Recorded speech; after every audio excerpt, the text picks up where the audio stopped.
자, 오늘은 사과하겠습니다. 사과, 찬양 받으실 이유. 자, 1과에서부터 흐름을 좀 보겠어요.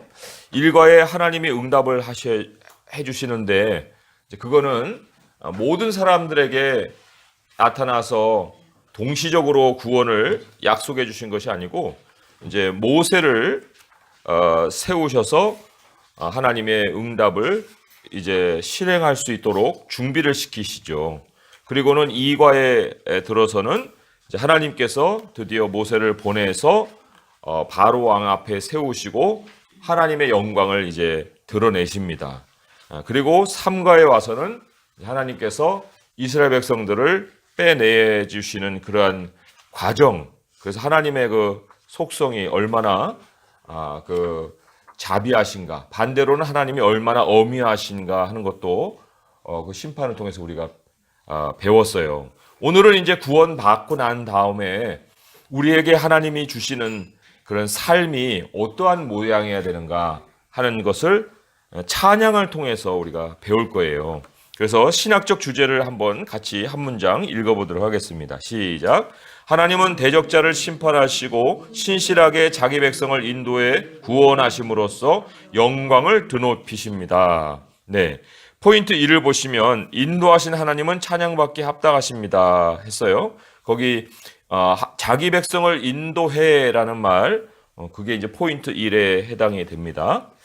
그리고 포인트 2는 영광의 하나님은 찬양받기에 합당하십니다 했는데, 거기 신학적 주제의 마지막 부분에 영광을 드높이십니다 라는 말이 바로 찬양받기에 합당하시다는 것과 내용이 연결이 됩니다. 그리고 마지막에는 구원의 하나님은 찬양받기에 합당하십니다 했는데, 여기는 구원의 하나님을 더 강조를 하고 있어요. 그래서 여기 구원하심으로써라는 것이 그 3번에 해당이 돼요. 그래서 하나님은 우리 하나님의 백성을 인도하시고 또 그렇기 때문에 영광을 받으시기에 합당하신 분인데, 그 모든 그 과정이 바로 하나님이 우리를 구원하시는 과정이라 하는 것을 잘 보여주고 있습니다. 자, 이제 제가 도입 부분을 읽어볼게요.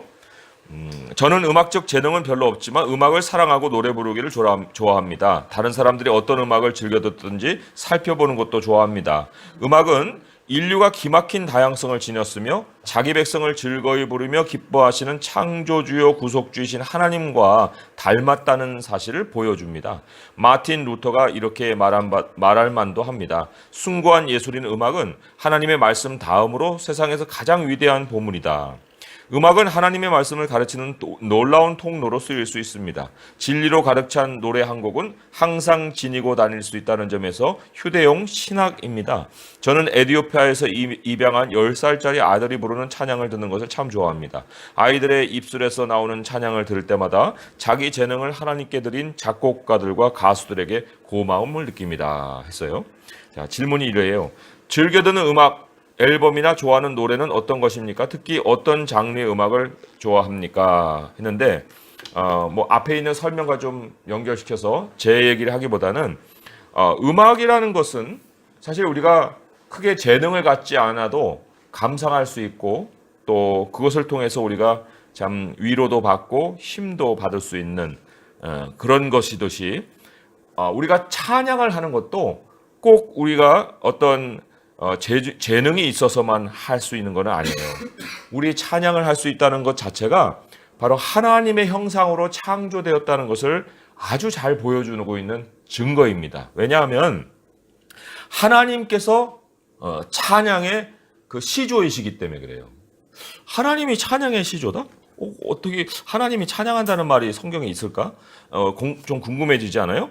그런데 우리 스바냐서를 한번 보세요. 스바냐서 3장 17절의 말씀을 찾아보겠습니다. 구약성경 1308쪽에 있어요. 1308쪽에 스바냐 3장 17절의 말씀 보시면 우리 같이 한번 읽어보겠습니다. 아주 유명한 구절이에요. 유명한 구절인데 스바냐 3장 17절 말씀 함께 읽어볼게요. 시작. 너희 하나님 여호와가 너희 가운데 계시니 그는 구원을 베푸실 전능자이시라. 그가 너로 말미암아 기쁨을 이기지 못하시며 너를 잠잠히 사랑하시며 너로 말미암아 즐거이 부르며 기뻐하시리라 하리라. 예, 여기 즐거이 부르며라는 말이 바로 그 노래하시는 그 즐거움이라고 번역할 수가 있어요. 그래서 영어 성경에 이렇게 번역이 되어 있더라고요. Rejoice over you with joyful songs.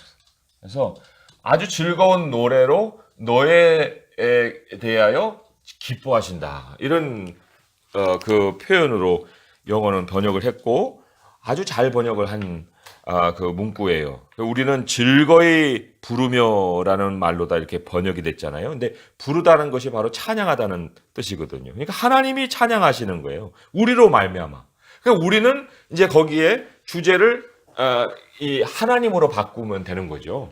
하나님은 우리를 기뻐하시면서 노래하시고 우리는 하나님을 기뻐하면서 노래하는 이러한 그 찬양이 바로 창조주와 피조물이 서로 소통하는 아주 즐거운 그 모습이 되는 거예요. 그래서 우리가 그냥 노래가 그냥 나오는 것도 아니고요. 그냥 찬양이 사람이 만들어내는 어떤 기술적인 음표에 의해서 만들어진 것도 아니에요. 그건 하나님이 주시는 거예요. 하나님. 그래서 여기 계속해서 한번 읽어보겠습니다. 출애굽기 15장에 아주 오래된 찬송가 한 편이 실려 있습니다. 분명 모세는 출애굽한 직후 이 노래를 기록했을 것입니다. 이 노래는 다른 노래들처럼 노랫말에 풍성한 의미가 담겨 있습니다. 이스라엘 백성은 하나님의 구원 진리를 휴대하고 언제든 이 노래를 통해 하나님의 능력과 은혜를 회상할 수 있었습니다. 어디서 이런 찬양의 표현이 나왔을까요? 그거야 하나님의 구원을 경험한 그 사건 속에서 이런 찬양의 표현이 나오는 거죠. 여기 두 번째 줄에 노랫말에 풍성한 의미가 담겨 있다고 그랬잖아요. 그러니까 이 노래에서 중요한 것은 곡이 아니고 가사예요. 생명은 가사에 있는 거예요. 그리고 성경에 노래했다, 모세가 노래했다, 많은 미리암이 노래했다 하지만 성경에 가사만 남아 있잖아요. 음표가 남아 있지 않아요. 그 얘기는 뭐냐면 생명은 가사에 있기 때문에. 그래서 성경은 가사만 남겨놓는 거예요. 그래서 우리가 이 하나님을 향해서 노래하고 싶어도 노래할 거리가 생각이 안 나면 노래가 안 나오잖아요. 그런 것처럼 우리 하나님을 향해 우리가 풍성한 묵상이 있을 때는 그것이 반드시 우리 안에서 찬양으로 또 표현되기에 마련이죠. 자, 그래서 여기 이번 과에서 뭘 배울지 요약 부분을 한 목소리 한번 읽어보겠습니다. 시작. 이 세션은 이스라엘 백성이 애굽을 떠나 홍해를 건널 때 무슨 일이 일어났는지를 보여줍니다. 백성을 인도하고 영광을 나타내며 사랑으로 구원하시는 하나님은 모든 찬양을 받기에 합당하십니다. 우리는 하나님의 자녀로서 하나님의 인도하심과 영광과 구원을 찬양해야 합니다. 여기 이제 내용에 찬양의 그 세 가지 그 가사 어떤 그 내용을 제시를 했습니다. 하나님의 인도하심, 하나님의 영광, 하나님의 구원. 그게 이제 주로 우리가 부르는 찬양의 중심 주제가 되고 있다. 성경에서 그것을 또한 노래하고 있다 할 때 우리 하나님을 향해서 이제 많은 찬양곡들을 사람들이 창작하고 지어냅니다. 그죠?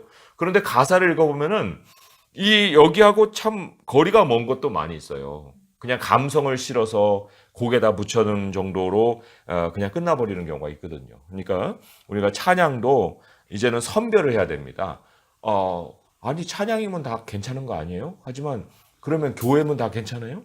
요즘은 굉장히 위험합니다. 그렇기 때문에 찬양도 위험한 게 많은 거고요. CCM이라고 해서 Contemporary Christian Music이라고 해서 막 어떤 복장이고 복장만 봐서는 이거는 진짜 사탄 마귀 같이 보이는 사람도 있어요. 그런데 입에서는 찬양을 한다? 그러면 이게 안 맞는데 어떻게 그럴 수 있지? 하는 그런 의구심이 들지만, 그래도 이거 CCM이니까 하고 이렇게 듣는 경우가 있거든요. 그럴 수가 없는 거예요. 가사를 봐야 돼요. 가사를 보고 그 사람의 경건함도 또 우리가 같이 일치가 되는가 하는 것도 따져볼 일이죠.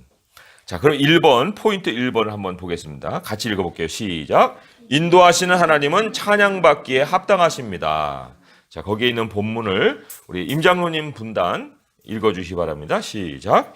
여호와 백성을 보낸 후에 블레셋 사람의 땅의 길은 가까울지라도 하나님이 그들을 그 길로 인도하지 않으셨으니 이는 하나님이 말씀하시기를 이 백성이 전쟁을 하게 되면 마음을 돌이켜 애굽으로 돌아갈까 하셨습니다. 그러므로 하나님이 홍해의 광야길로 돌려 백성을 인도하시며 이스라엘 자손이 애굽 땅에서 대회를 지어 나올 때에 모세가 요셉의 유고를 가졌으니 이는 요셉이 이스라엘 자손으로 단단히 맹세하게 하여 이르기를 하나님이 반드시 너희를 찾아오시리라 너희는 내 유고를 여기서 가지고 나가라 하였습니다. 그들이 숲곳을 떠나서 강약껏 그다음에 정락을 지니 여호와께서 그들 앞에서 가시며 낮에는 구름 기둥으로 그들의 길을 인도하시고 밤에는 불기둥을 그들에게 비추사 낮이나 밤이나 지행하게 하시니 낮에는 구름 기둥 밤에는 불기둥이 백성 앞에서 떠나지 아니하리라. 아멘. 이스라엘이 지름길인 바닷가길로 출애굽하지 않은 것에 주목하십시오. 그 길로 가면 2주도 안 되어 도착할 것입니다. 그만큼 빠른 길이지만 최선의 길은 아닙니다. 곳곳에 적들이 포진해 있는데 이스라엘은 아직 싸울 준비가 되어 있지 않았기 때문입니다. 게다가 하나님이 인도하시는 길은 결코 쉽지 않았습니다. 출발한 지 얼마 되지 않아 그들은 홍해와 바로의 군대 사이에 끼어 옴짝달싹 못하게 됩니다. 하나님은 이 여정에서 이스라엘에게 여러 가지를 가르치실 계획입니다. 그들을 단순히 여기서 저기로 이동시키는 것 이상의 목적을 염두에 두고 계십니다. 여정이 힘들어지면 이스라엘은 하나님을 의심하기 시작할 것입니다. 마치 우리가 인생 여정에서 그렇게 하는 것처럼 말입니다. 우리는 삶의 여러 정황에서 무슨 일이 일어나고 있는지 알지 못합니다. 그러나 우리는 하나님의 지혜를 신뢰하고 그분이 선하시며 주권적인 뜻을 이루시는 분임을 믿어야 합니다. 비록 어디로 가는지는 알지 못해도 인도자가 계시면 분명히 알 수 있습니다. 예, 여기 창세기 50장 20절의 말씀이 밑에 괄호 속에 들어있는데 그게 이제 요셉이 한 고백의 내용이에요. 살짝 한번 볼까요? 창세기 50장 20절의 말씀에 도무지 이해가 안 될 인생을 요셉이 살았는데 그 마지막 결론에서 요셉은 뭐를 깨닫는가 하는 거예요. 창세기 50장 20절의 말씀 함께 읽어보겠습니다. 시작. 당신들은 나를 해하려 하였으나 하나님은 그것을 선으로 바꾸사 오늘과 같이 많은 백성의 생명을 구원하게 하시려 하셨나니. 예, 선으로 바꾼다는 것은 어떤 의미라고 그랬습니까? 하나님의 능력과 하나님의 성품을 보여주는 일로 바꾸셨다. 그래서 이 생명을 구원하시는 그 하나님의 모습을 우리에게 드러내어 주셨다. 그래서 모든 결론에는 하나님의 영광이 있습니다. 하나님이 마지막에 그림으로 그려지지 않는 것은 아직은 결론이 아니라는 거예요. 뭐 내가 문제가 해결이 되는데 그것으로 그냥 끝이고 그 다음으로는 뭐 더 이상 아무런 뭐 하나님에 대해서 아는 지식도 늘어나지도 않고 또 그 다음은 그 다음대로 또 분투해 가야 되는 이런 상황이면 아니라는 거예요. 그래서 우리 주님이 우리에게 선으로 바꿔주시는 과정은 그렇기 때문에 굉장히 길 수가 있어요. 오늘 여기 질문에 이렇게 나옵니다. 왜 이따금 하나님의 인도하심을 믿기지 않을까요? 했는데 앞에서 여러 가지 내용을 다뤄졌는데 세 가지 정도 이유를 생각해 볼 수 있습니다. 뭐냐면 두 번째 줄에 이런 말이 있잖아요. 빠른 길이지만 최선의 길이 아니라고. 그러니까 빠른 길이 최선의 길이라고 생각하는데 돌아가는 것 같은 생각이 들면은 이제 하나님 진짜 인도하시는 거 맞는가? 아니 왜 이렇게 시간 낭비를 하게 만드시지? 나는 그 다음이 보이는데 왜 하나님은 그 다음이 안 보이시는 걸까? 이런 생각을 하게 되거든요. 또 두 번째로는 여기 두 번째 문단 마지막 쯤에 이런 말씀이 있었어요. 단순히 여기서 저기로 이동시키는 것 이상의 목적을 염두에 두고 계신다고요. 그런데 우리가 그 이상의 목적을 못 보고 왜 여기저기 이렇게 내가 옮겨 다녀야만 하지? 하고 이런 현실이 눈에 들어오면 피곤해지는 거예요. 아우, 왜 이 직장에서 저 직장으로, 또 이 집에서 저 집으로 왜 이런 일들을 자꾸만 겪어야 될까? 정말 좀 안정된 삶을 살고 싶은데 이런 어떤 생각이 들 때마다 하나님 인도하시는 거 맞아? 이런 또 의문을 갖게 돼 있죠. 또 세 번째 생각을 해보게 되면 세 번째 문단에 여정이 힘들어지면, 그리고 마지막 쯤 어디로 가는지 알지 못하는 일이 생긴다 했잖아요. 그러니까 여정이 힘들어지면 어디로 가는지 알지 못하니까 하나님이 정말 나 인도하시는 거 맞을까? 하고 또 의심을 하게 된다는 거예요. 그죠? 정리해 보면은 빠른 길이 최선의 길이라고 생각할 때, 또 그 이상의 목적을 못 볼 때, 그리고 여정이 힘들어져서 어디로 가는지 알지 못할 때, 이제 하나님의 인도하심을 믿기 힘들어지는 경우를 만날 수가 있다. 자, 그런데 이제 이어지는 문단을 잘 한번 들어보세요. 신실하신 인도자인 하나님은 이스라엘을 밤낮 없이 아주 기이한 방식으로 인도하십니다. 낮에는 구름 기둥으로, 밤에는 불 기둥으로 인도하신 것입니다. 다시 한번 불이 하나님의 임재를 현시합니다. 많은 학자가 그건 단지 구름이었을 것이라고 주장하면서 이 기적을 부인해 오고 있습니다. 그러나 구름 기둥과 불 기둥이 40년 동안 이스라엘 백성 앞에서 진행했습니다. 그리스도의 지상 사역과 승천 이후 우리는 새 언약 안에서 그보다 더 나은 것, 아니 더 나은 분을 모시게 되었습니다. 바로 믿는 자마다 그 안에 거하시는 성령입니다. 바울은 여러 곳에서 믿는 자들을 거처로 언급했습니다. 골로새서에서 그분은 새 언약에 관해 묘사하며 이렇게 말했습니다. 너희 안에 계신 그리스도이시니 곧 영광의 소망이니라. 그리스도께서 성령으로 믿는 자 가운데 계십니다. 이것은 유대인이든지 이방인이든지 마찬가지입니다. 그리스도께서는 회막이나 성전이 아닌 믿는 자 안에 거하시는데, 믿는 자가 곧 하나님의 거처입니다. 예수님은 승천 후에 성령을 보내실 것을 언급하면서 이렇게 말씀하셨습니다. 그 성령은 너희와 함께 거하시며 또 너희 속에 계시겠습니다. 믿는 자라면 인생 여정에서 자신이 혼자가 아님을 알아야 합니다. 우리는 고아처럼 남겨지지 않습니다. 하나님은 우리 가운데 계시며 각자의 마음속에도 계십니다. 구름 기둥은 없지만 대신 성령이 내주하셔서 친히 진리 가운데로 인도하십니다. 했는데 여기 우리가 좀 주목해야 될 여러 가지 그 포인트들이 있어요. 질문을 통해서 한번 보겠습니다. 성령의 인도하심을 느낀 적은 언제입니까? 했는데 하나님이 우리 안에 지금 내주에 계신다고 말씀하셨잖아요. 성령이 우리 안에 계시잖아요. 멀리서 체험할 수 있는 성령이 아니시잖아요. 그런데도 왜 우리 안에 하나님이 성령으로 계신다 하는데 그 성령을 매일같이 못 느낄까? 그러면 여기 이 성령의 인도하심을 느낀 적이 언제인가요? 그러면 이게 맞는 질문인가 싶어요. 왜 매일같이 24시간을 동행해 주신데 그럼 언제 느꼈냐는 언제 느꼈냐니 이런 질문이 있을 수 있을까 싶지만 사실 이게 바로 이스라엘 백성들이 불평을 해댄 이유고 우리도 가끔 가다가 정말 하나님 계시는 거 맞는가 싶은 그러한 느낌을 갖기 때문에 이런 질문을 우리가 여기서 이제 만나게 되는 거예요. 그런데 여기 앞에 첫 문단에 보게 되면은 밤낮 없이 아주 기이한 방식으로 인도하셨다 했잖아요. 그럼 우리는 밤낮 없이 하나님 만납니까? 하나님은 밤낮 없이 기이하게 일을 하시는데 이스라엘 백성들도 40년 동안 광야에서 구름 불 40년 밤낮 없이 봤어요. 밤낮 없이. 그런데 왜 물이 안 나오면은 물 어딨냐 그러고 하나님 버리고 송아지 만드는 일도 있었잖아요. 송아지 만드는 그날에도 구름 기둥도 있고 불 기둥도 있었던 거예요. 근데 어떻게 그런 하나님을 저버리고 송아지를 만들 수 있었을까? 근데 이 밤낮이 없으면은 사실 그 이상도 없는 건데 하나님은 밤낮을 통해서 40년 동안 하나님의 인도하심의 패턴을 가르쳐 주시는 거예요.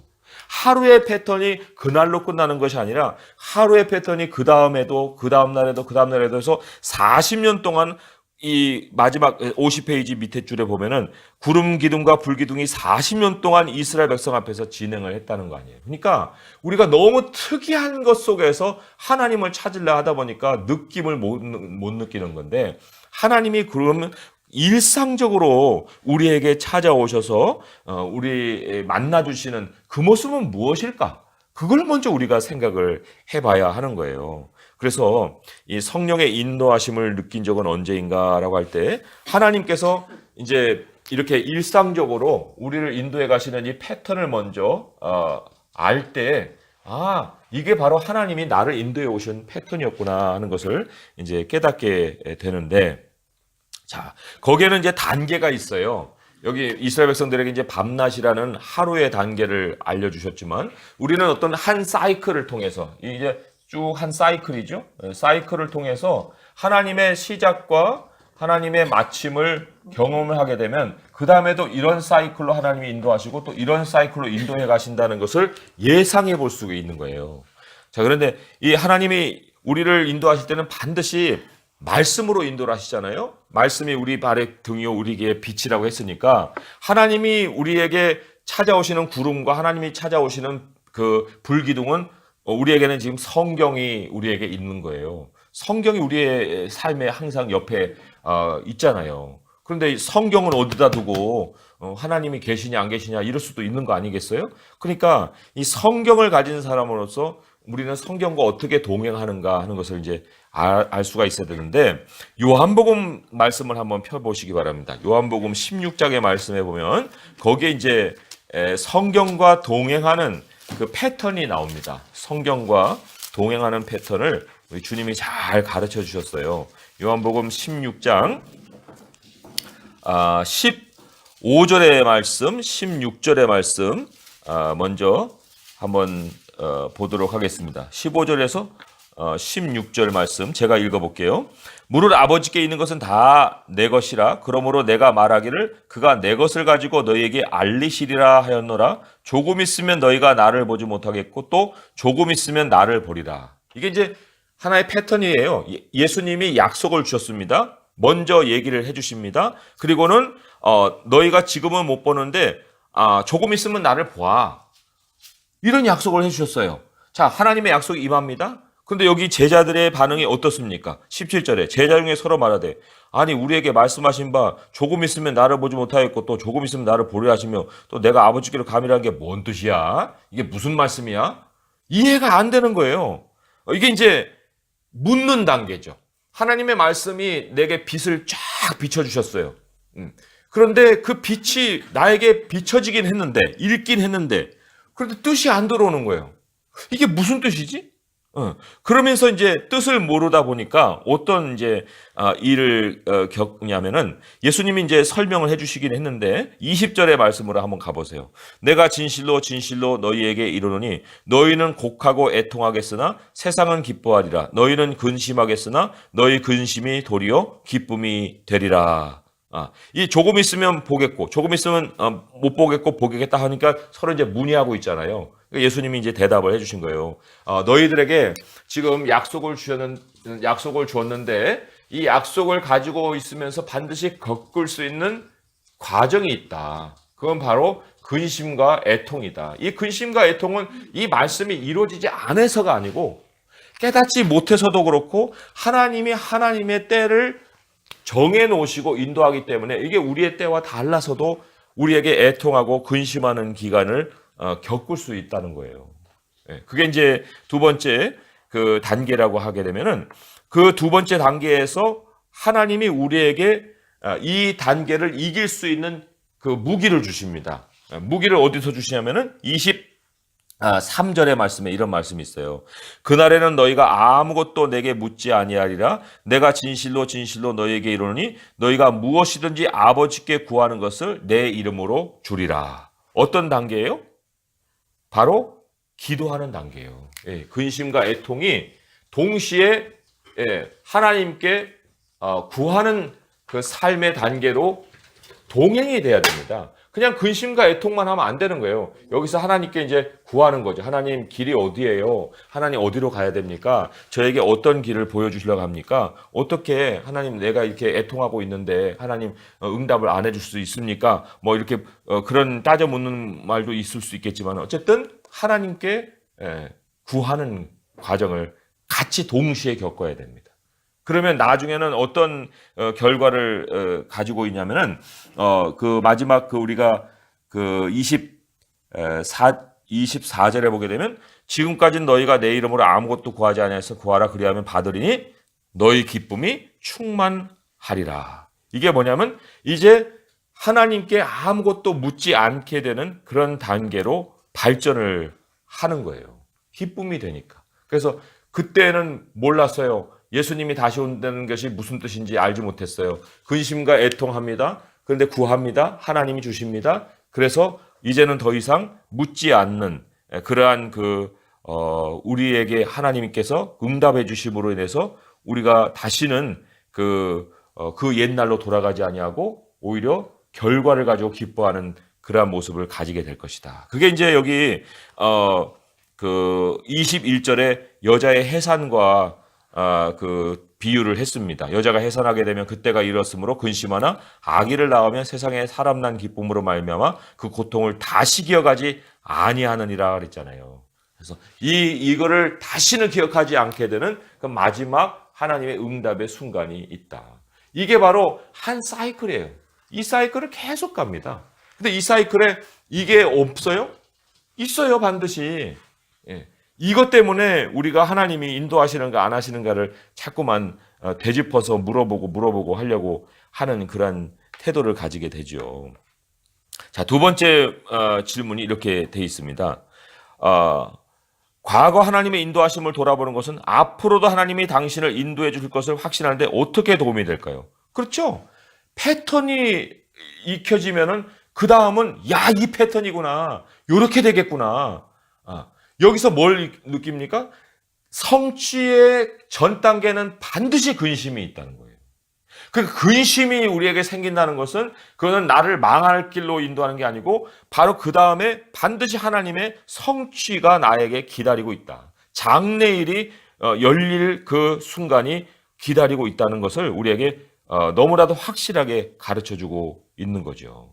그래서 우리가 하나님이 길을 인도하시는 방식의 구름과 또 불기둥이라고 했잖아요. 그런데 이 구름과 불기둥이 사실 또 다른 그런 그 역할을 하는 것이 뭐냐면 바로의 군대를 이 불기둥과 구름기둥이 막아줍니다. 방어하는 그 역할을 또 이 구름기둥과 불기둥이 하는 거예요. 구름기둥이 이제 이렇게 쓰면은 여기에 이제 그림자가 이렇게 생길 거 아닙니까? 또 낮에는 이제 불이 어떤 식으로 이제 활활 타는지 모르겠지만 불이 타면서 여기는 밤에는 이제 빛이 쭉 이렇게 비춰질 거 아니에요. 낮에는 그림자, 밤에는 빛. 그런데 바로의 군대가 추격해 오는데 구름기둥이 뒤로 물러가 가지고 딱 벽을 세워서 이 사람들과 구분을 짓죠. 이게 뭐냐면 하나님의 말씀이 우리에게 있어야만 이 말씀이 있는 사람에게 추격하는 일이 멈춰지는 거예요. 말씀이 없는 사람에게는 그냥 들어옵니다. 직진해 갖고 들어오는 거예요. 그래서 내가 쫓겨다니는 삶을 살게 되는 거죠. 약속도 없으니까 방향도 없고, 그러니까 뒤만 보면은 무섭고 도망쳐야 되는 그런 삶을 살게 되는 거잖아요. 그러나 하나님의 말씀이 있는 상황에서는 그 사람을 도무지 건드릴 적이 없어요. 우리가 그것을 늘 하나님의 인도하심의 방식으로 익혀서 우리 삶의 것으로 만들어야 되죠. 그리고 여기 이게 막혀 있기 때문에 적은 나를 못 보고 나는 앞길을 보는 거예요. 세상 사는 방식이 굉장히 어려운 것 같아도 영적인 거기 때문에 굉장히 단순합니다. 뭐냐면 하나님이 눈을 열어주시면 길이 보이고 눈이 어두워지면 길을 못 보는 거예요. 이 아람 군대가 쳐들어왔어요. 하나님께서 어떻게 합니까? 눈을 어둡게 해가지고 서로 자기들끼리 싸우게 만듭니다. 그리고 소돔 성 사람들이 왜 여호와의 사자를 끌어내려고 하잖아요. 끌어내려고 할 때 어떻게 합니까? 눈을 어둡게 하고 소경이 돼서 더듬게 만들어요. 그리고는 그 롯을 빼내시지 않습니까? 너 같이 가자 하고. 하나님이 눈 멀게 하면 끝나는 거예요. 그러나 눈을 밝혀주시면은 우리가 또 걸어갈 수가 있는 거죠. 근데 이 눈이 어두워지는, 하나님의 사람이 눈이 어두워질 수 있는 여러 가지 사건들을 우리에게 또 경고의 말씀을 해주시는데, 그 중에 거듭해서 나오는 것이 있어서 제가 소개해드리면, 뇌물이 사람의 눈을 어둡게 한다 그랬어요. 뇌물이. 그게 어디 나오냐면은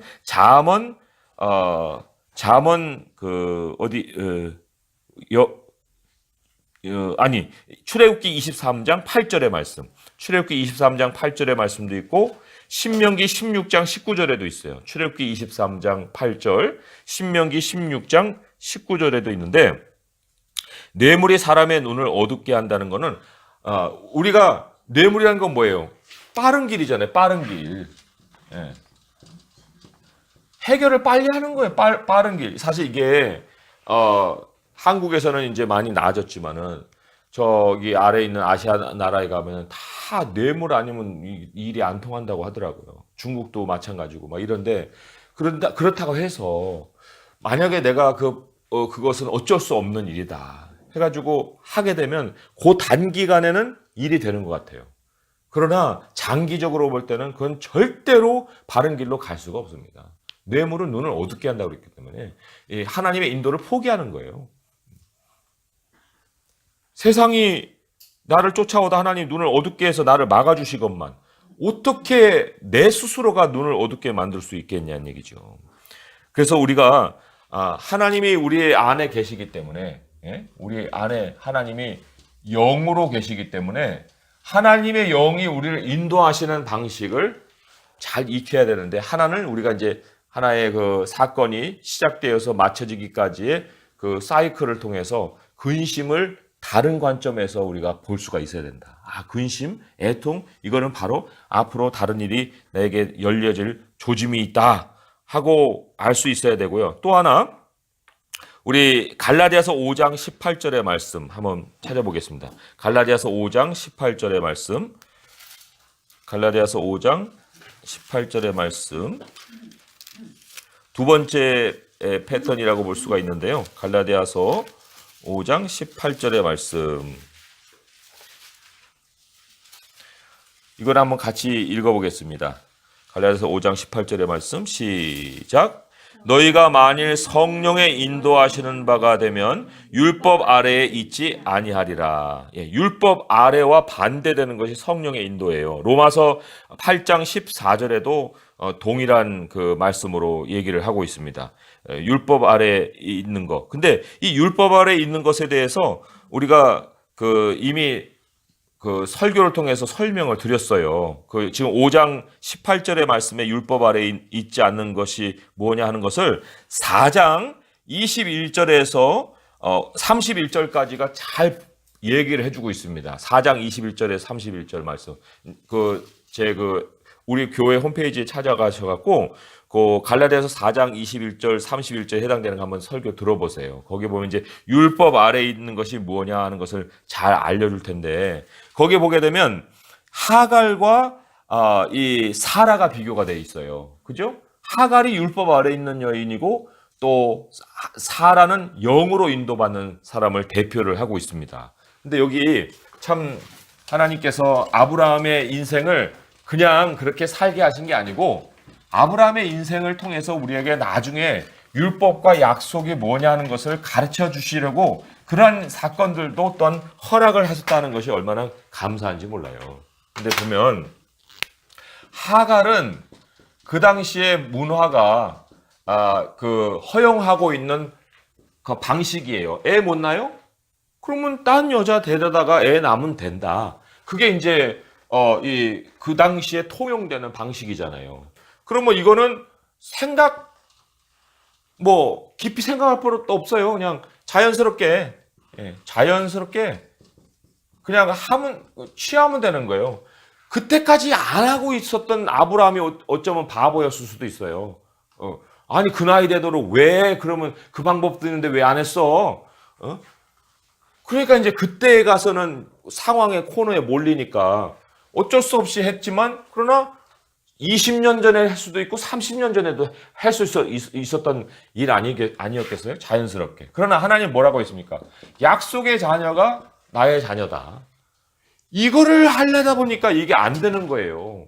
어떻게 이 늙은이들한테 애가 날 수 있습니까? 하고 계속 의심만 하고 있는 거죠. 이거는 초자연적인 역사를 필요로 하는 거예요. 기적을 필요로 하는 거예요. 약속은. 이건 기적 필요 없어요. 그냥 자연스럽게 하면 되는 거예요. 이게 바로 율법 아래에 있는 거예요. 율법 아래. 네, 율법 아래.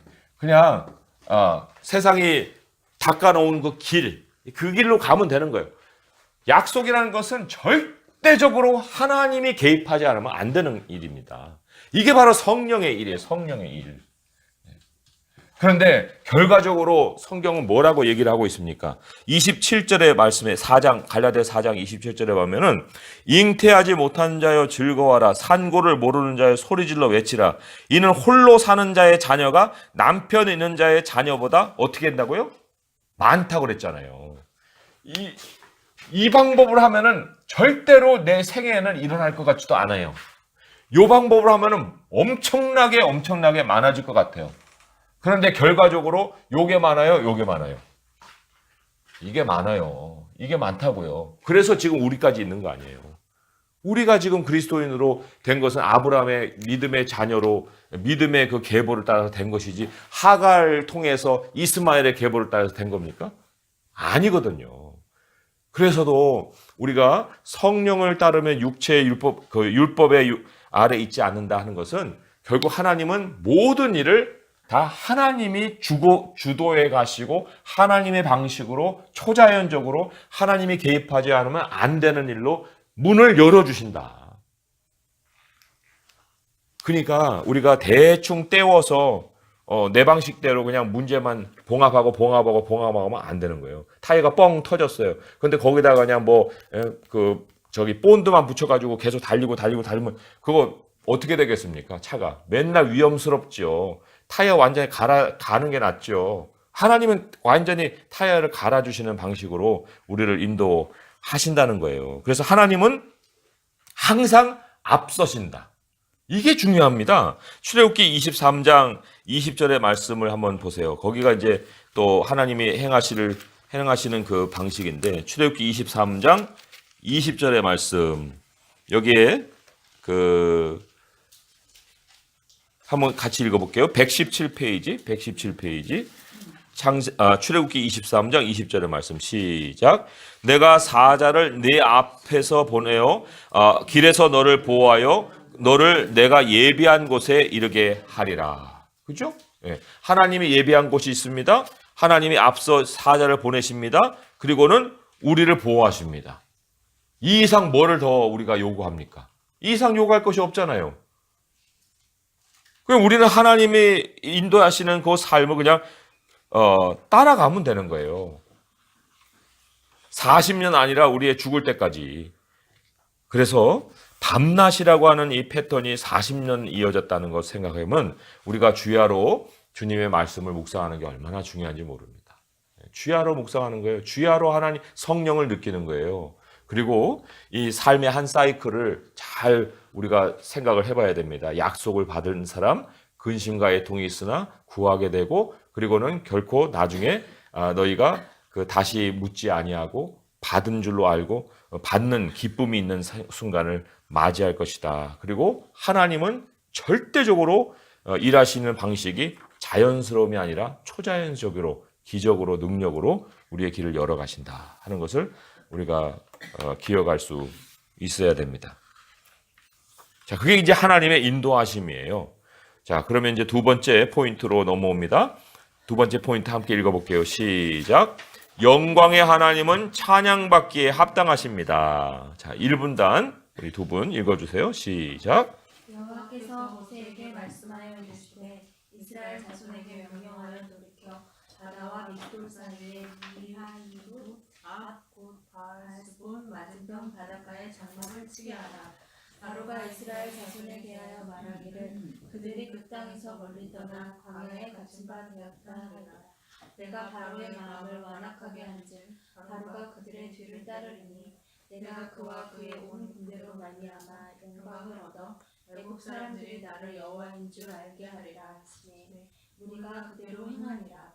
그 백성이 도망한 사실이 애국 왕에게 알려지매 바로와 그의 신하들이 그 백성에 대하여 마음이 변하여 이르되 우리가 어찌 이같이 하여 이스라엘을 우리를 섬김에서 놓아보내었는가 하고 바로가 곧 그의 병거를 갖추고 그의 백성을 데리고 갔을 선발된 병거 600대와 애굽의 모든 병거를 동원하니 지휘관들이 다 거느렸더라.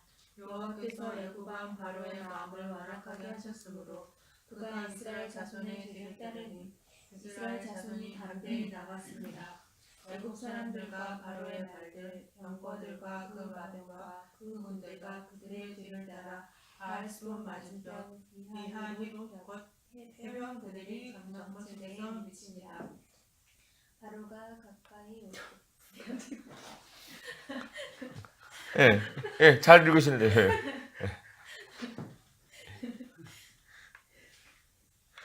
예, 다른 분들 같이 도와주세요. 예, 같이 읽어보겠습니다. 시작.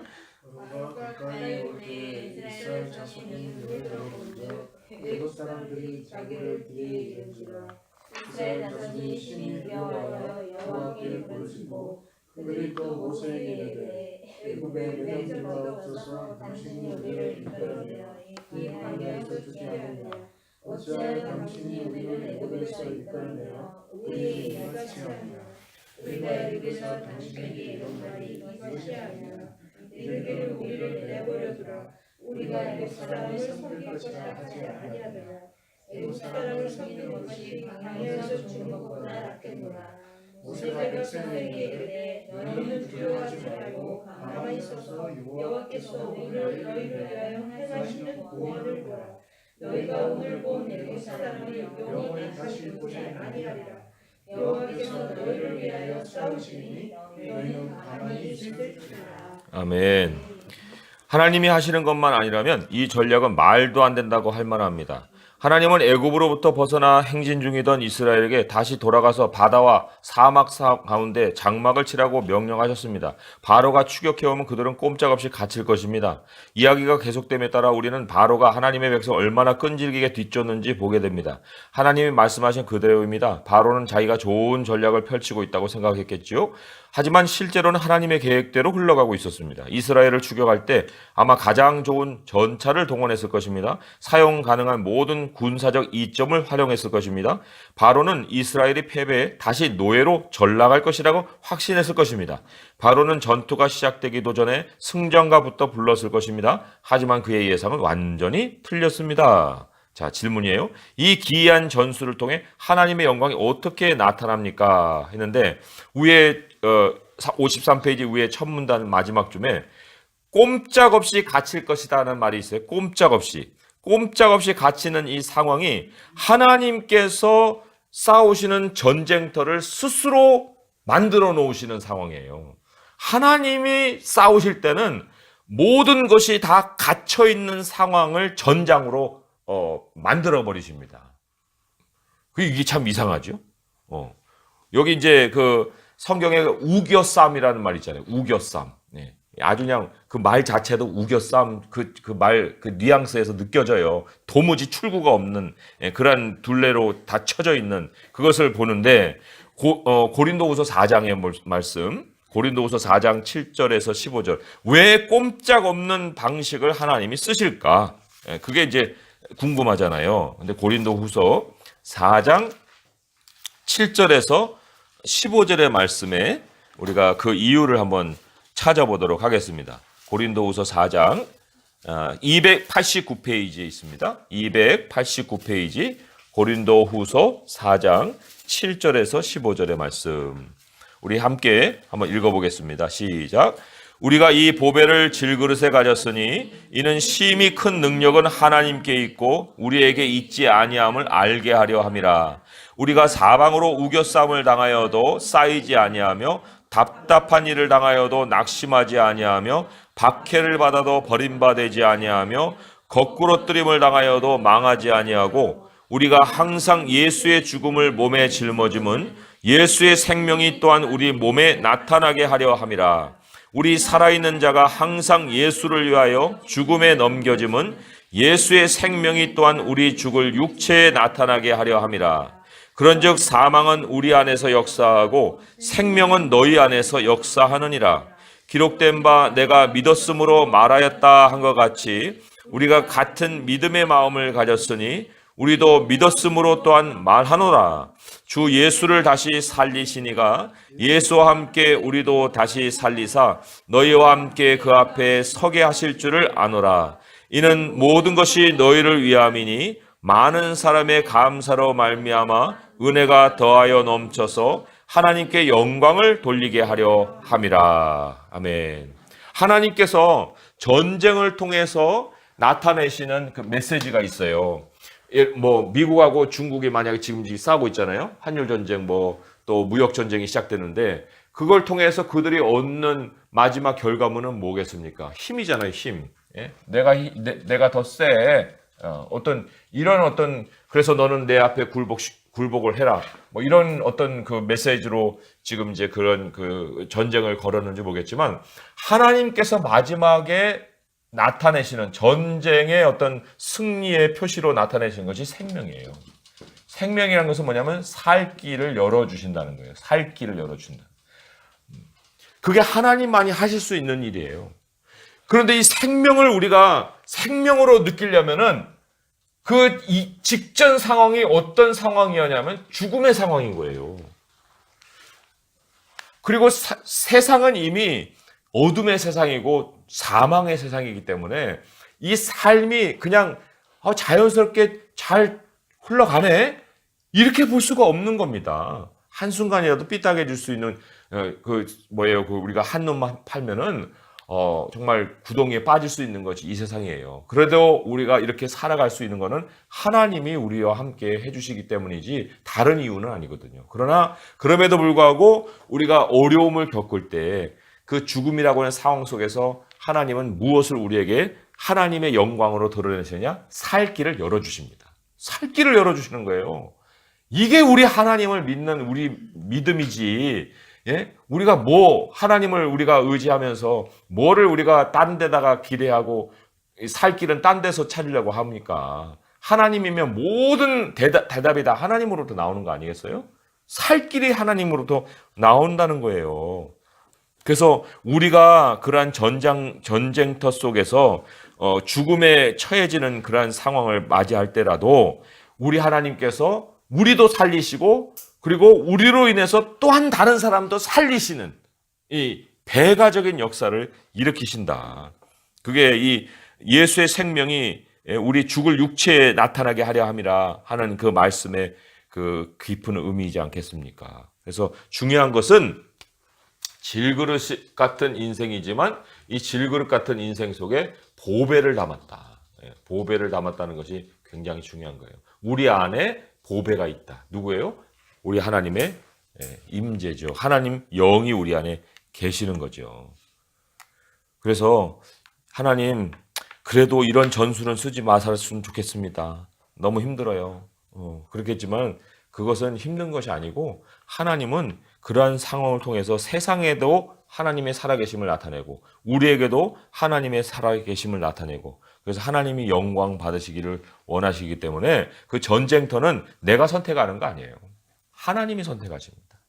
그 전투 그 상황은요. 자, 그 다음 문장 또 읽어보겠습니다. 10절에 의하면 이스라엘 백성은 애굽 사람들을 보고 두려워합니다. 놀랄 일도 아닙니다. 그들은 최정예 군사들이었습니다. 이른바 대량 살상 무기도 가지고 있었습니다. 하지만 진짜 문제가 뭔지 압니까? 이스라엘이 그들을 그곳으로 인도하신 분이 하나님이시라는 사실을 잊고 있었다는 것입니다. 그들은 하나님만 경외하며 그분의 사랑을 신뢰하기만 하면 되는데 말입니다. 거기 우리 읽은 본문 마지막에 이렇게 있잖아요. 여호와께서 너희를 위하여 싸우시 너희는 가만히 있을지니라. 가만히 있으라 그랬어요. 가만히.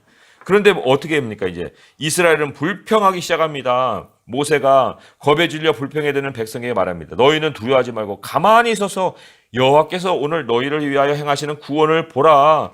너희가 오늘 본 애굽 사람을 영원히 다시 보지 아니하리라. 여호와께서 너희를 위하여 싸우시니 너희는 가만히 있을지니라.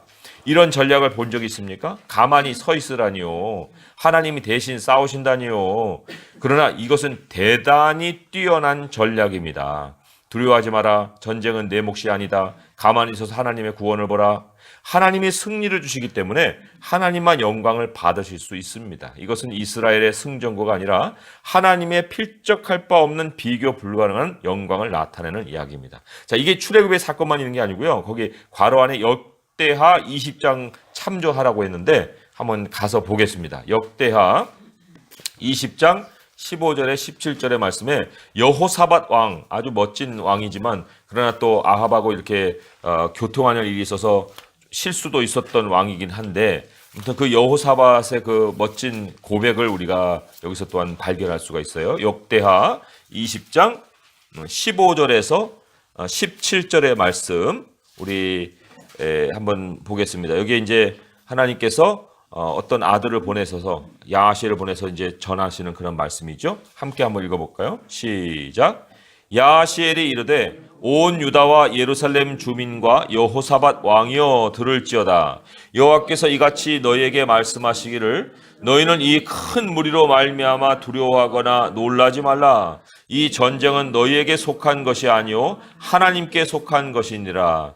내일 너희는 그들로 내려가라. 그들이 시스 고개로 올라올 때에 너희가 골짜기 어기 여루엘 들 앞에서 그들을 만나려니와 이 전쟁에는 너희가 싸울 것이 없나니 대열을 이루고 서서 너희와 함께한 여호와가 구원하는 것을 보라.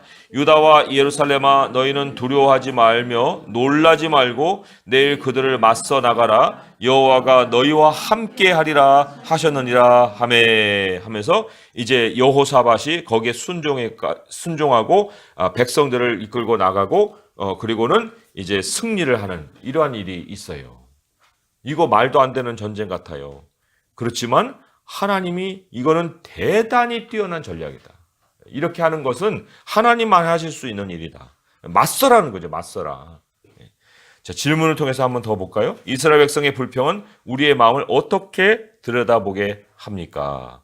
자, 저도 지난 화요반에도 얘기했지만 이게 고민을 많이 했는데 어떻게. 근데 사실 굉장히 거울을 보듯이 우리의 마음을 보여주는 거예요. 이스라엘 불평이 어떻게 들여다보게 합니까? 훤히 들여다보게 하죠. 그죠?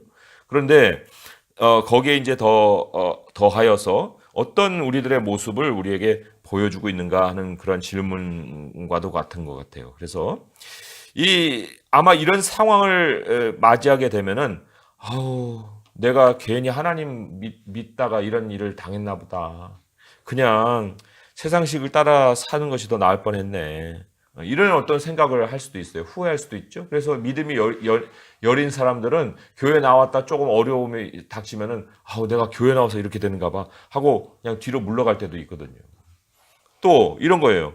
아니 하나님 믿는 게 더 나아질 게 없어. 아니 이것 때문에 내가 왜 이렇게 어려움을 겪고 이 삶이 이렇게 광야 같아 해?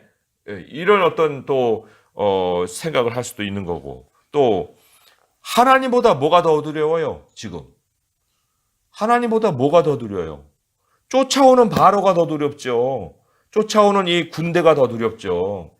그런데 여기 하나님은 뭐라고 했습니까? 하나님을 두려워하라는 거, 두려워하지 말고 하나님을 두려워하라는 거거든요. 가만히 있지를 못하는 거예요, 사람들이. 왜 가만히 있지를 못할까? 문제를 해결할 수 있으면 모를까? 문제도 해결도 못하면서 왜 그렇게 요동을 치고 하나님께 불평을 하고 왜 그럴까? 왜 그럴까? 우리가 옛 사고에 묶여 있기 때문에 그런 거예요. 하나님의 백성은 하나님이 달리 보여주신 현실이 있습니다. 그리고 그 달리 보여주신 현실이 우리에게 보여지는 사건이 구원 사건 아니에요. 구원의 사건을 한두 번 겪었습니까? 예수님이 우리 삶에 찾아온 것도 기적이고 그 이후로 우리가 기도의 응답을 받은 것이 얼마나 많은데 그것은 어디 다 가버리고 왜 자꾸만 옛날식으로만 사고를 해서 무섭다, 두렵다, 염려스럽다, 근심스럽다, 왜 이 일이 풀리지 않느냐 이렇게만 자꾸만 보고 살아야 될 이유가 있어요? 없거든요. 여기 두 번째 질문이 있습니다. 죄의 매인 노예 근성은 구속받은 후에도 우리 마음에 어떻게 영향을 미칩니까? 어떻게 영향을 미쳐요? 자꾸만 익숙한 내 옛 방식으로 끌어가지요. 그리고 옛날에 사고했던 그 논리로 자꾸만 나를 끌어가지요. 그리고는 오히려 하나님 방식으로 사는 게 두려워져요. 아니 어떻게 내가 그렇게 살아가지고 세상을 이길 수 있어. 너무 무섭다. 오늘도 동 트자마자 여기 뛰고 저기 뛰고 해야지 어떻게 그럴 수 있을까? 참 이 하나님의 구원을 체험한다는 것이 이게 쉬운 과정은 아닙니다. 그리고 또 하나님의 영광을 본다는 것이 그렇게 우리가 원하는 만큼 그런 방식으로 되는 것은 아니에요. 하나님의 영광은 우리는 입버릇처럼 하나님의 영광을 위해서 삽니다. 나는 하나님께 모든 영광을 드립니다. 그러면 이제 하나님 그러시겠죠. 그래? 알았어. 하고 이제 한번 끌어오시겠죠. 그렇지만 우리가 정말 입버릇처럼 그렇게 하는 그 얘기를 하나님이 우리에게 진실한 마음으로 그것을 말할 수 있도록 사건을 일으키십니다.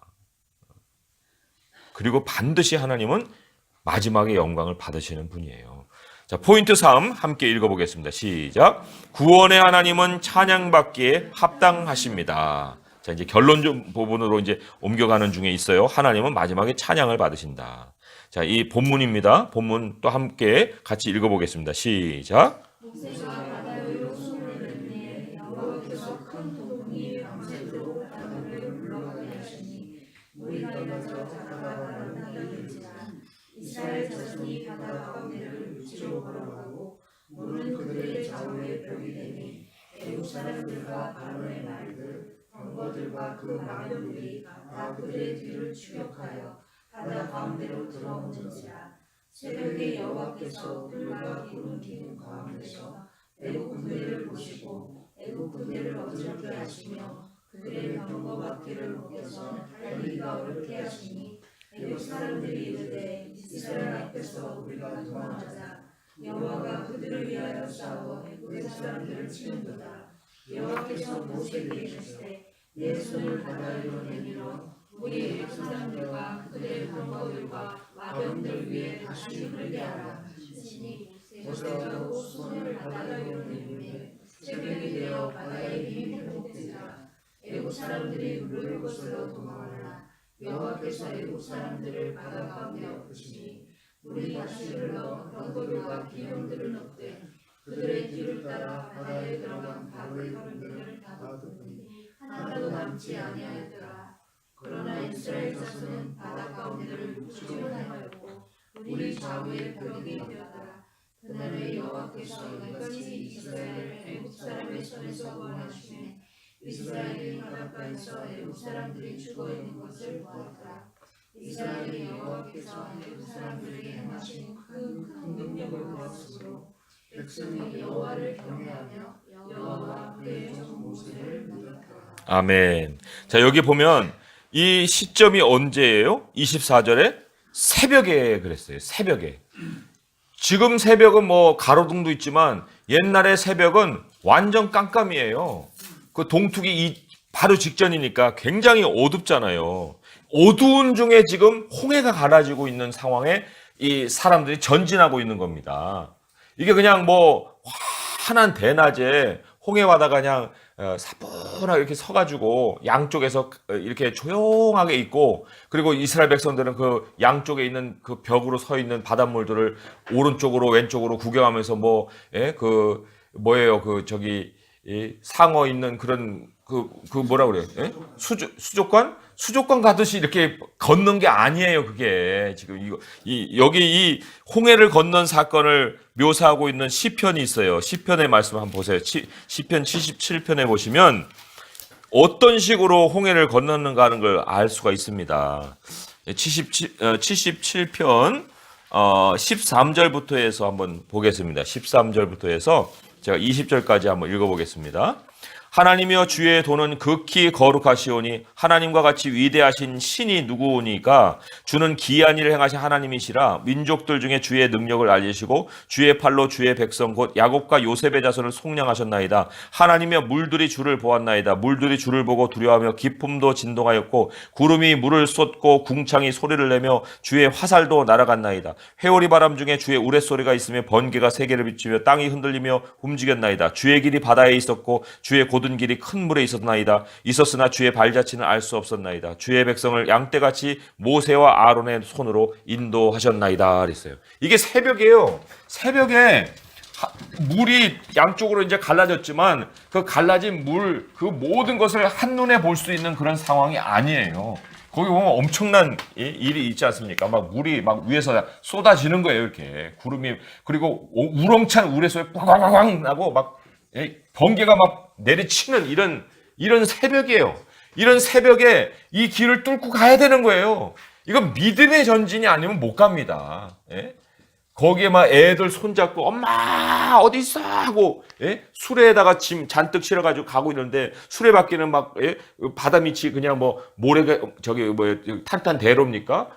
그 돌도 있고 막 있지 않겠어요. 그러니까 막 우당탕 하면서 그냥 가는 거예요. 뭐 머리는 폭풍이 막 머리에다가 얼굴로 튀기고 엄청난 그 고생을 하면서 지금 어둠 속을 뚫고 가는 거잖아요. 믿음의 전진이거든요.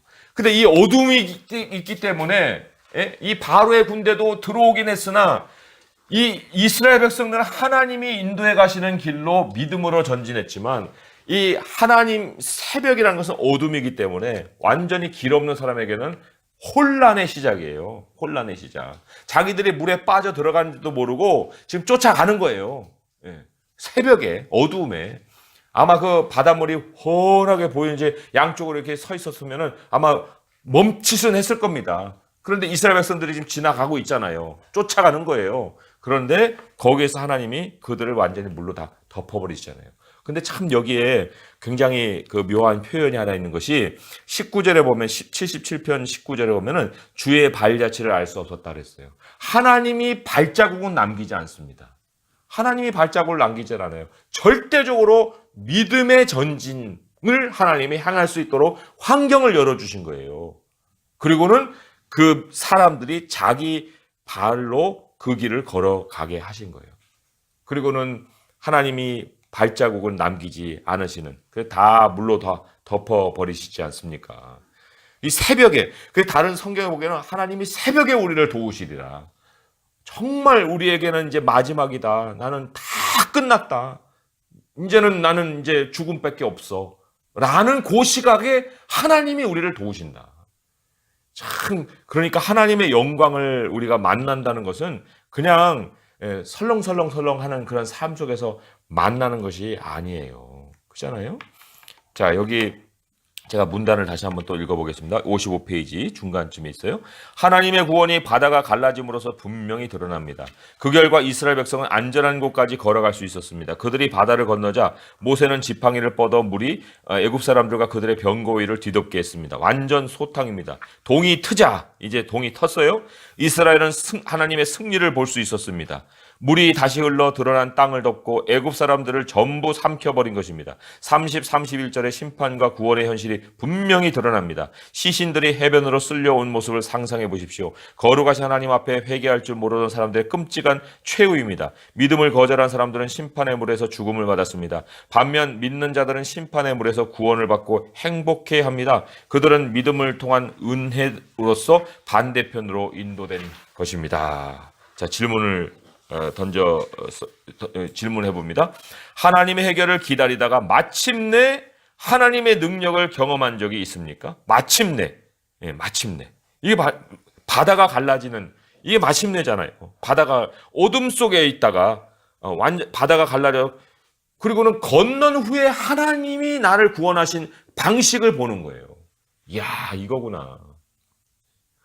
그런 경우를 좀 우리 각자 삶 속에서 다 보시겠지만은 또 하나님이 교회를 세워가시는 그 일도 정말 귀하다는 생각을 요즘 들어서 많이 또 하고 있어요. 두 번째로 우리를 위한 하나님의 구원하심이 우리의 연약함과 주의 힘을 보여준다는 사실이 왜 중요합니까? 왜 우리는 더 연약해져야 되고 하나님은 더 힘 있는 분으로 우리에게 나타나서 구원을 베푸시는가? 그거는 우리가 항상 하나님을 경외하기 위해서, 여호와를 경외함이 우리의 지혜의 시작이라고 그랬잖아요. 그리고 이거 여기 31절에 이렇게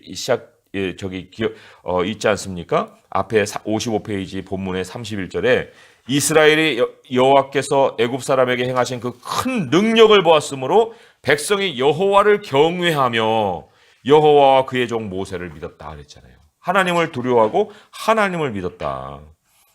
내 인생의 주권이 누구에게 있는지를 가르치시는 거예요. 이 한 번의 엄청난 사건을 통해서 그 이후로는 다시는 생각이 바뀌지 않게, 다시는 옛 사고로 돌아가지 않게 우리 하나님이 하나님에 대한 믿음을 확실하게 그 심령에 새겨버리셨다는 거죠. 고린도후서 1장으로 한번 가보겠습니다. 고린도후서 1장 8절에서 10절의 말씀이에요. 고린도후서 1장 8절에서 10절의 말씀 함께 한번 읽어보겠습니다. 286페이지예요. 286페이지 고린도후서 1장 8절에서 10절입니다. 시작. 형제들아 우리가 아시아에서 당한 환난을 너희가 모르기를 원하지 아니하노니 힘에 겹도록 심한 고난을 당하여 살 소망까지 끊어지고 우리는 우리 자신이 사형 선고를 받은 줄 알았으니 이는 우리로 자기를 의지하지 말고 오직 죽은 자를 다시 살리시는 하나님만 의지하게 하심이라. 그가 이같이 큰 사망에서 우리를 건지셨고 또 건지실 것이며 이후에도 건지시기를 그에게 바라노라. 여기 패턴이 나오죠? 예? 한 번 경험이 있어요. 그러니까 지금도 확신이 있어요. 앞으로도 그러실 믿음을 가질 수가 있지 않습니까?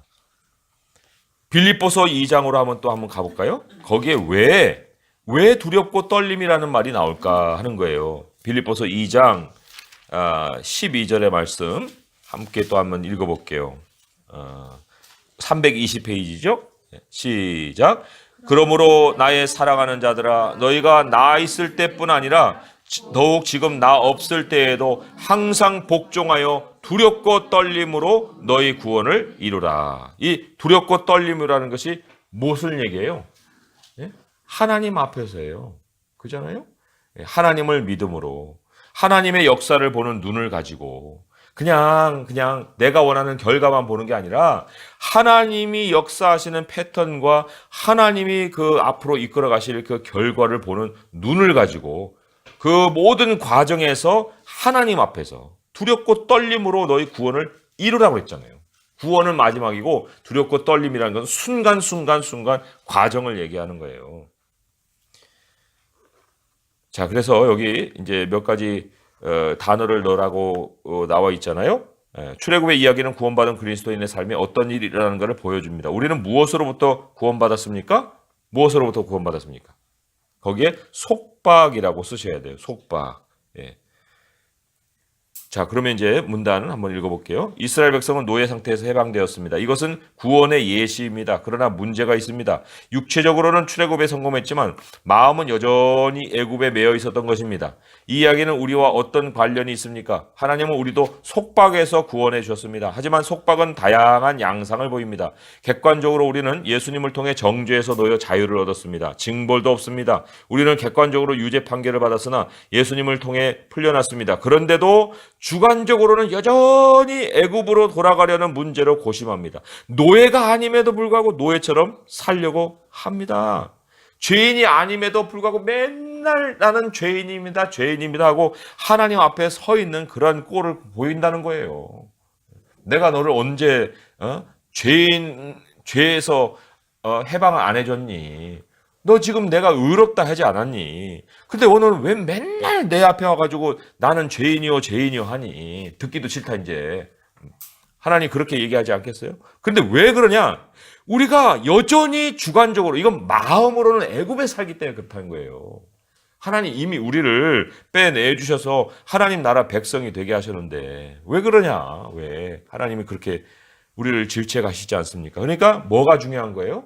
우리의 가치관을 바꿔야 됩니다. 가치관을. 베드로전서 4장을 한번 보겠습니다. 베드로전서 4장 1절에서 4절의 말씀에 우리 주님이 이번 주도 이제 우리가 고난의 주간이지만 도대체 우리 고난의 주간에 뭐를 우리가 더 기억해야 될까 하는 것을 우리 베드로전서 4장 1절에서 3절을 통해서 한번 살펴보겠습니다. 베드로전서 4장 1절에서 3절의 말씀 함께 읽어볼게요.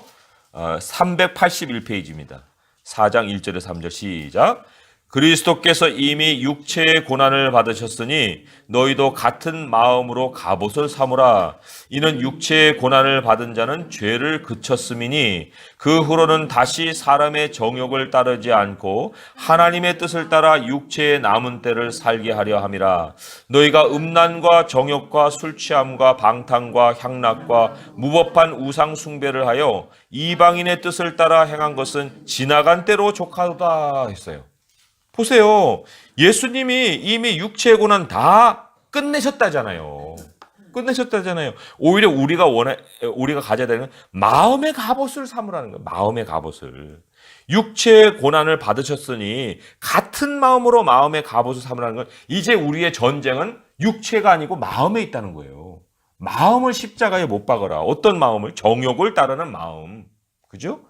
그리고는 육체에 남은 때는 이제는 더 이상 정욕에 끌리는 삶이 아니라 하나님의 뜻을 따라 사는 삶으로 이제 바꿔서 살아라. 그러니까 우리의 전쟁은 어디서 일어납니까? 우리의 마음에서 일어나는 거죠. 애굽이 더 좋다. 애굽으로 돌아가고 싶다. 고기가 막 옆에서 살던 때가 그립다. 이것이 아니다. 그것이 우리가 오히려 갑옷으로 마음을 딱 무장시켜서 물리쳐야 될 생각들이다 할 수 있어요. 두 번째로 우리는 어떻게 구원받았습니까? 거기에는 은혜가 있습니다. 은혜. 그죠? 값없이 은혜로 구원을 받았잖아요. 제가 읽어볼게요. 출애굽기 14장 13절에 14절에서 모세는 이스라엘 백성에게 가만히 서서 여호와께서 오늘 너희를 위하여 행하시는 구원을 보라. 여호와께서 너희를 위하여 싸우실 것이라고 했습니다. 은혜의 원리가 이보다 더 분명할 수 없습니다. 구원은 우리의 행위가 아니라 예수님 안에서 우리를 위해 하나님이 행하신 것에 달려 있습니다 했어요. 거기 로마서 4장 3절에서 8절의 말씀을 우리에게 저기 소개해주고 있는데 한번 찾아보도록 하겠습니다. 로마서 4장 3절에서 로마서 4장 3절에서 8절이죠. 예, 찾아볼게요. 로마서 4장 3절에서 8절의 말씀 244페이지에 있습니다. 시작. 말하느냐? 아브라함이 하나님을 믿음에 그것이 그에게 의로 여겨진 바 되었느니라.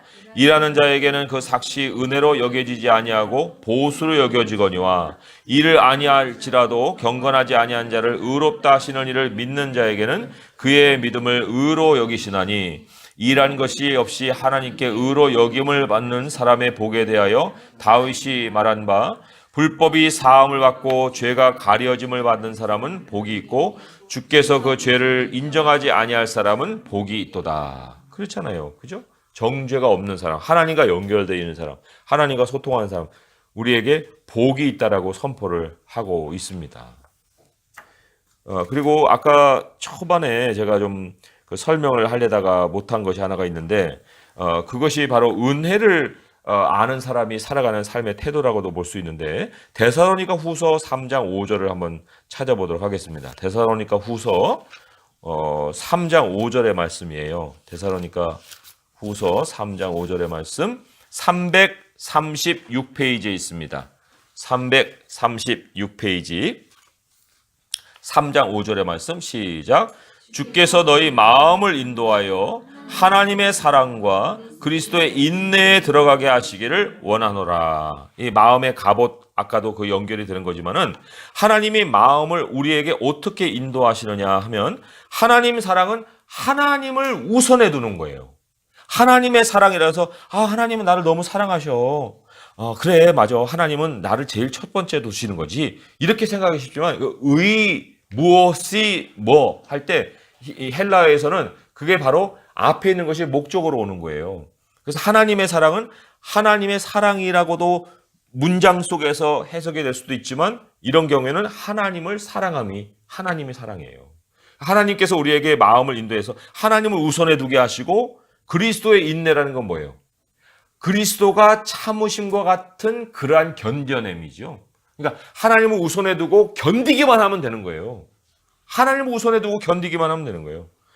그게 하나님의 은혜와 동행하는 거예요. 어떤 일이 오늘 벌어졌는지 모르겠습니다. 근데 일이 벌어졌어요. 거기에 대해 해결책을 내가 어떻게 지혜를 가지고 만들어내겠습니까? 어떻게? 방향도 없고 아무것도 없는 거예요. 그런데 하나님이 우리의 마음을 인도하실 때 어떻게 인도하신다고요? 하나님 우선 둬라. 하나님 나 이 문제 해결 몰라요. 그러나 하나님은 행하십니다. 하나님 앞세웁니다. 그리고 예수님이 십자가에까지 참으신 것처럼 제가 그 상황을 견뎌내겠습니다. 그거예요. 그게 바로 하나님의 은혜와 동행하는 삶의 자세라는 거죠. 자, 그리고 57페이지 세 번째 거기에 우리가 구원받을 수 있는 이유는 무엇입니까? 거기에 중보자라고 쓰시면 돼요. 중보자. 자, 제가 또 읽어볼게요. 모세의 역할에 대해 생각해 보십시오. 그는 한편으로는 이스라엘 백성 쪽에 서 있고 다른 한편으로는 하나님 쪽에 서 있습니다. 이스라엘 백성을 너무 아낀 나머지 그들의 죄를 짊어지기까지 합니다. 출애굽기 14장 15절에서 모세는 이스라엘의 죄 때문에 정죄를 받았습니다. 하나님 모세에게 네가 어찌하여 내게 부르짖느냐? 라고 하셨습니다. 그가 부르짖었다는 진술이 없는데도 질책을 받은 것입니다. 그런가 하면 하나님의 능력이 그를 통해 역사할 정도로 하나님 편에 서 있기도 합니다. 이것이 중재입니다. 모세는 중간에 선 중재자였습니다. 그러나 모세보다 더 훌륭한 중보자가 있으니 바로 예수 그리스도이십니다. 그분은 정죄받은 적이 단 한 번도 없으시면서도 중보자로서 우리의 모든 죄를 짊어지시고 하나님의 진노를 받으셨습니다. 게다가 이 중보자는 하나님 자신입니다. 예수님 우리가 하나님께 닿을 수 있는 유일한 길이요 중보자이십니다 했어요. 자, 우리를 위하여 간구하시는 예수님은 로마서 8장 34절에 있습니다. 그건 적어놓기만 하세요. 우리를 위하여 하나님 보좌 옆에서 우리를 위해서 간구하시느니라 했고요. 중보자 되시는 예수님에 대해서는 디모데전서 2장 5절에 나와요. 중보자 예수님, 바로 우리를 위해서 대속의 제물로 드려지신 그분이다. 그렇게 소개를 하고 있습니다. 그리고 오늘 여기 디모데전서 2장 5절의 말씀이에요. 디모데전서 5장 2절, 중보자 예수 그리스도. 로마서 8장 34절. 로마서 8장 34절에는 우리를 위하여 간구하시는 예수 그리스도. 예. 우리 예수님이 정말 우리의 모든 고통을 지시고 십자가에 달려하셨다는 것이 정말 우리가 묵상할수록 감격이에요. 감격입니다. 나는 그렇게 못하잖아요. 나는 못합니다. 저도 못합니다. 내가 어떻게 십자가에 달립니까? 누가 나를 끌어내가지고 내치어도 정말 거기서 그냥 그 엄살을 필 만한 그러한 마음밖에는 없는 사람이 어떻게 십자가에 달리는 그 순간을 참아낼 수 있어요. 그런데 예수님 안에서 내 자신을 다 볼 수 있게 하신 거, 예수님이 나의 고통을 다 지신 것이 얼마나 정말 감사하고 우리 하나님과 하나 되는 그런 나의 모습을 그 안에서 발견하게 되는지 모릅니다. 그래서 우리의 공로가 아니죠. 그 질문을 보겠습니다. 자신의 공로를 주장하기보다 하나님의 구원에 감사하며 모든 영광과 찬양을 올려드리는 것이 왜 중요할까요? 했는데, 왜냐하면 하나님 구원이라는 것은 결국 하나님께로 나아가게 하는 거잖아요. 내 스스로 뭐 어떻게 내 자신을 주장하고 내 공로를 내세우면 그냥 나 여기에 머물자는 거 아니에요. 그 구원 왜 받았어요? 하나님 구원 왜 시켜줬어요? 그 나라로 오라는 거 아니에요? 그 나라로 오라. 하나님께로 더 가까이 가는 거 아니에요? 근데 내가 내 자신을 자랑하면은 내 자신에게로 더 오는 거고, 뭐 현재에 머무는 거고, 그 나라 갈 생각도 없는 거 아니에요?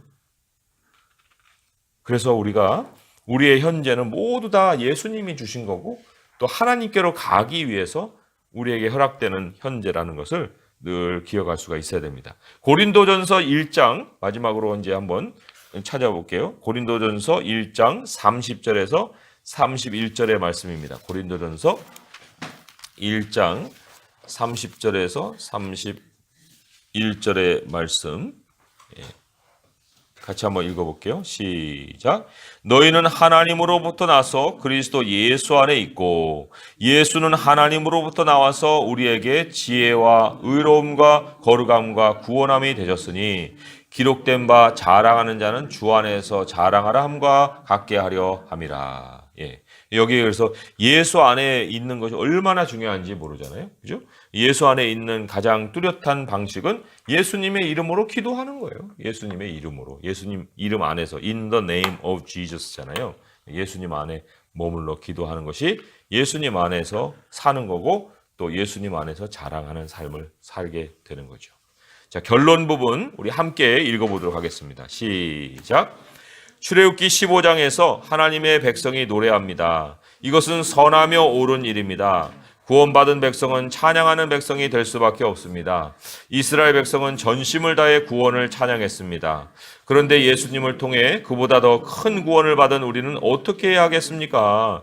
귀하게 여기는 대상은 찬양하게 마련입니다. 당신은 구원의 하나님을 귀하게 여기고 있습니까?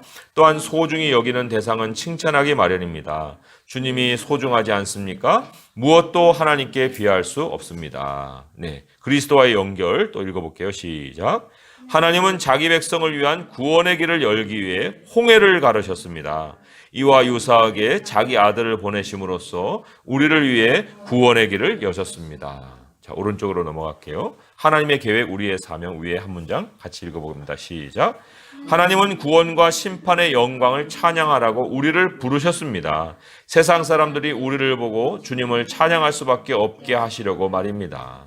네, 그래요. 그래서 이 홍해를 건넌다는 거, 구원을 체험한다는 거, 그게 어떤 결과를 우리에게 보여주느냐 할 때 그게 우리 안에만 남는 결과가 아니고 그 주변에 있는 사람들까지도 찬양한다는 그 증거가 라합에게 있습니다. 여호수아서를 한번 또 가서 잠깐 볼게요. 여호수아서에서 라합이 어떻게 고백을 하고 있을까요? 여호수아 2장 10절에서 11절의 말씀입니다. 여호수아 2장 10절에서 11절의 말씀 322페이지에 있어요. 322페이지 여호수아 2장 10절에서 11절의 말씀 같이 읽어볼게요. 시작. 이는 너희가 애굽에서 나올 때에 여호와께서 너희 앞에서 홍해물을 마르게 하신 일과 너희가 요단 저쪽에 있는 아모리 사람의 두 왕 시온과 옥에게 행한 일, 곧 그들을 전멸시킨 일을 우리가 들었음이니라. 우리가 듣자 곧 마음이 녹았고 너희로 말미암아 사람이 정신을 잃었나니 너희 하나님 여호와는 위로는 하늘에서도 아래로는 땅에서도 하나님이시니라. 아멘. 그래서요, 우리 사실 삶에 이 홍해가 갈라지는 일만큼의 어떤 강도를 갖고 깊이를 가지고 하나님이 행하시는 그런 구원이 정말 한 번 이상이라도 우리에게 정말 반듯하게, 뚜렷하게, 명확하게 새겨져 있다고 하면은 그것은 내가 100마디로 말을 하는 것보다도 훨씬 더 사람들에게 강렬하게 하나님의 영광을 심어줄 수가 있는 거예요.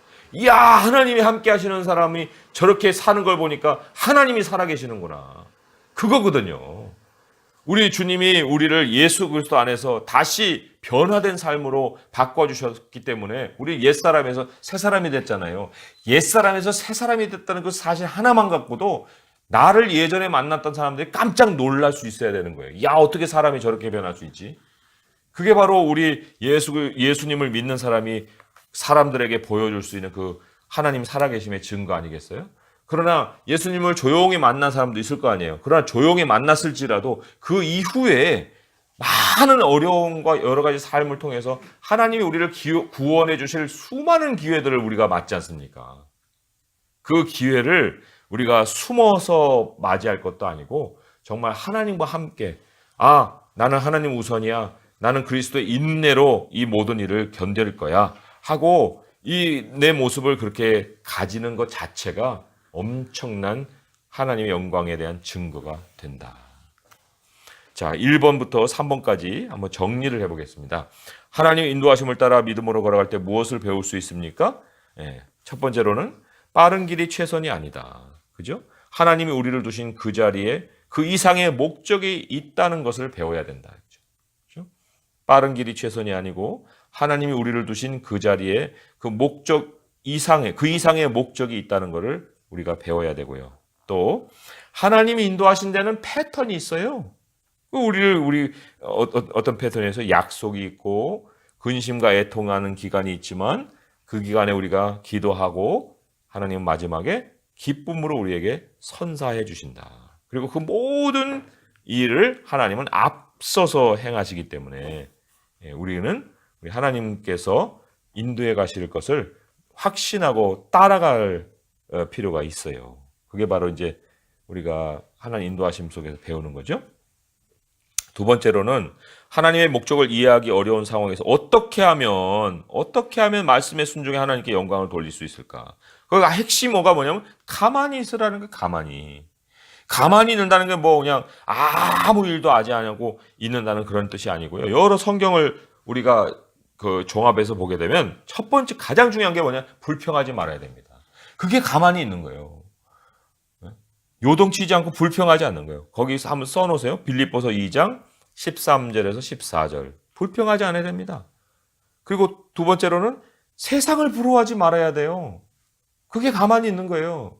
왜 자꾸 곁눈질하고 왜 저 사람은 잘 되는데 나는 못 되지? 이렇게 할 것도 아니에요. 그리고 가만히 있는다는 것은 세 번째로는 익숙한 과거로 돌아가지 말아야 돼요. 그게 이제 뒤로 물러가는 거거든요. 뒤로 물러가면은 내가 기뻐하지 아니라 그 물러가는 것은 멸망이다. 히브리서 10장 38, 39. 히브리서 10장 38, 39가 바로 뒤로 물러가면 내가 기뻐하지 아니하리라. 뒤로 물러가 침륜에 빠질 자가 아니요 우리는 예수 그리스도를 믿음으로 믿어 구원에 이를 자라 하고 히브리서 10장 38절, 39절 말씀을 하고 있습니다. 다시 한번 정리할까요? 가만히 있는다. 불평하지 않는다. 세상을 부러워하지 않고 익숙한 과거로 돌아가려고 하지 않는다. 뒤로 물러가지 않는다. 그런 얘기죠. 자, 마지막으로는 예수 그리스도를 믿는 믿음을 통해 죄와 심판으로부터 구원받게 해준 하나님을 어떻게 찬양할지 써보세요. 예수님에 대한 믿음을 누구와 나눌 수 있습니까? 했는데 물론 앞에 우리가 아까 찬양의 가사 속에 내용 속에 찾을 수 있는 것이 하나님의 인도, 또 하나님의 영광, 하나님의 구원 이랬다고 했잖아요. 그런데 이제 오늘 또 여기 뒤에 보니까 더 구체적으로 세 가지가 나왔잖아요. 속박에서 구원해 주신 하나님, 또 은혜로 인도해 주신 하나님, 중보해 주시는 우리 하나님, 그런 요소들이 또 우리의 찬양 속에 섞여 있을 수 있죠. 이런 것들이 바로 우리 하나님을 찬양하는 그 찬송이 되는 거예요. 하나님 아버지 감사합니다. 오늘 저희들에게 우리 주님이 얼마나 영광스러우시고 또 찬양받으실 분인지를 가르쳐 주셔서 감사합니다. 하나님, 우리 주 예수 그리스도로 인해서 이제 우리는 모든 속박에서 해방이 되었습니다. 예수님이 살아계셔서 우리를 위해 지금도 중보하고 계시고 우리가 오기를 그렇게 사모하고 계십니다. 하나님, 이제 곧 갑니다. 저희들이 그 나라에 가서 우리 주님을 만날 것입니다. 하나님, 이 땅의 남은 싸움을 하나님께서 거뜬히 이기게 하시고 또 하나님의 은혜로 이기게 하시고 하나님 홀로 영광을 받으시오며 모든 어둠의 세력을 다 물리치시고 우리 하나님께서 온전한 왕으로 또 세워지시는 그 날이 있을 줄 믿습니다. 아버지의 백성으로 이 땅에서 하나님과 함께 믿음으로 승리하게 하시고 여기 우리 앉아있는 저희들 한 사람 한 사람의 삶을 하나님께서 살펴주셔서 목자 되신 주님의 인도하심으로 저희가 늘 순종하며 주님과 함께 동행하는 삶을 살아가게 하여 주시옵소서. 예수님의 이름으로 감사하며 기도합니다. 아멘.